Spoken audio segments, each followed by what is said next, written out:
Hello, नीट बोलू शकतोस हा? मी फोन केलाय. हा मग भांडणं झाली, मग मला एकटीला गरज आहे रिलेशनची?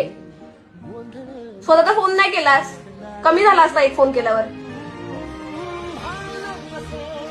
कुठे आहेस?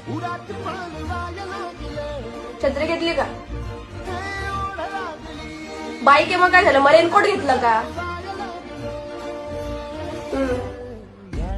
आणि जरा नीट इज्जतीत चालव गाडी. मला कशाला काळजी वाटेल तुझी? मी तर पावसाळा आहे म्हणून सहज बोलली ना. मला काय घेणं देणं नाही तुझ्याशी. मी तर सहज केलं होतं फोन, आठवलं म्हणून बोलली. मला काय, चालव फास्ट गाडी, करून घ्या ऍक्सिडेंट. माझ्या थोडी ना काय जात आहे, आयुष्यभर तसाच राहा. एक टाइम कामं थांबू शकतात, कामं लेट झाले तरी चालेल. तुला काय झाल्यावरती आयुष्यभर का तेच करत बसायचं?